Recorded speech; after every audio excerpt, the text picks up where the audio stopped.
All right, Keith, Groundhog Day. You're back here, same spot, Mohegan Sun for another fight. Happy with the quick turnaround that you're able to get back in there so quick? I'm blessed to be here, but it definitely felt like I never left the Mohegan Sun. It felt like I only left for a couple of days and went up to a different room and then came back down to the room that I'm in right now. It's definitely a strange experience, but I'm blessed to be here. It's just going to be another part of my story that I look back at. Before we talk about any more fight stuff, I want to congratulate you. The last time we spoke was at the press conference. You said, I got to go back because I'm going to have my baby daughter's coming soon. And she came, so congrats on that. I appreciate that.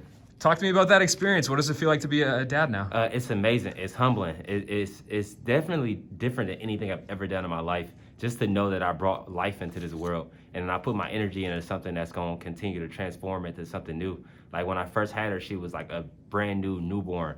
Like when I left this a couple days ago, she was like a baby. Like it's just crazy to see the transformation and how fast things happen. And by the time I get back, I feel like she's gonna be a toddler. So I just feel like time is going by so fast, but I'm just relishing in every moment. And being in camp is really hard to really sit back and try and enjoy like the small moments. But as soon as it's over, we go straight into the holidays. So I can't wait. I'm super excited. Yeah, good timing. You won't have to miss out on any Christmas cookies or anything. But any extra motivation coming in with knowing that you have a little one back at home now? I think the motivation is the exact same. I think my motivation is rooted in God and rooted in the path that I feel like He has for my life and just going on to that route that He has for me. And I don't think anything changes that. It's amazing to have her along this journey now. But I feel like I just passed that motivation through her and I just passed that energy through her.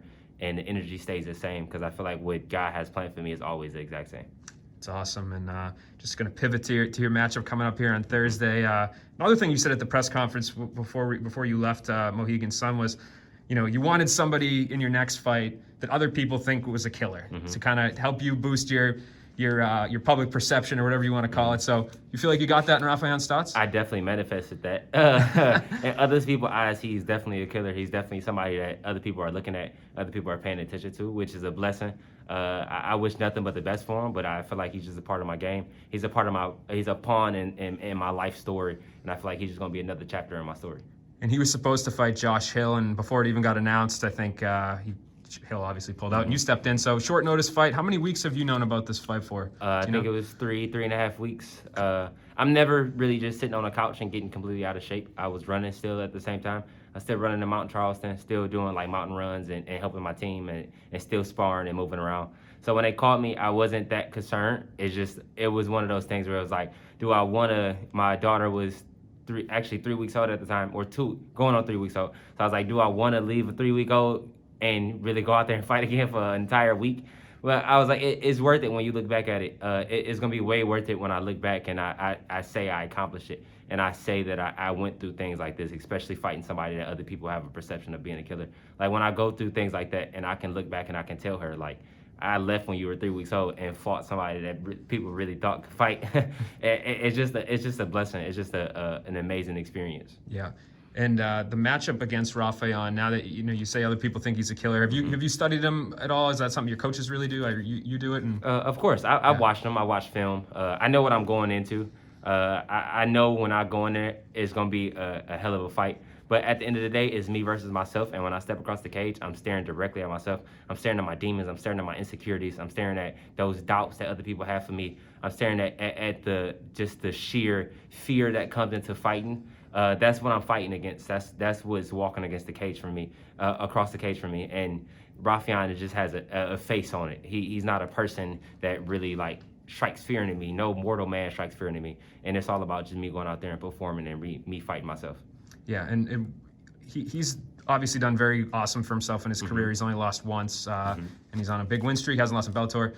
So, what do you think you can do differently than these other guys to top him to get the win against Raufeon Stots? I think I could be Keith Lee. I think I can go out there and I can go perform and be myself.